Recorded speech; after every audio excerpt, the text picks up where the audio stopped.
Sa mga estudyante sa lahat ng universidad, mga kuleyo, subscribe to Mr. Caliber para magkaroon kayo ng chance. Malay nyo, wala tayong mechanics wala.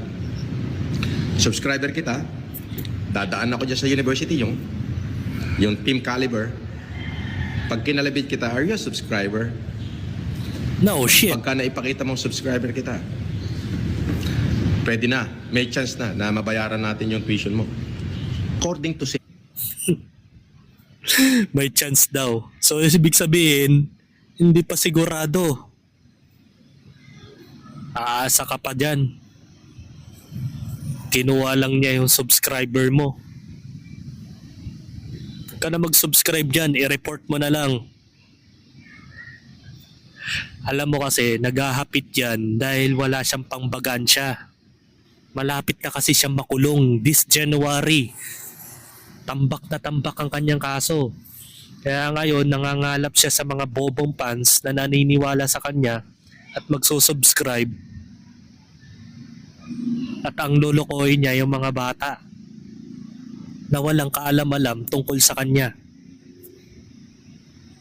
Kaya siya sa mga estudyante siya naninira. Alam mo, papanoorin mo yung content niya, puro katangahan, puro kababuyan, puro ka-ad hominem yung mga sinasabi niya. Kung ako sa inyo, all of the students na magkakaroon ng interest sa taong to, ay report nyo na lang po yung channel niya once na makita nyo sa YouTube.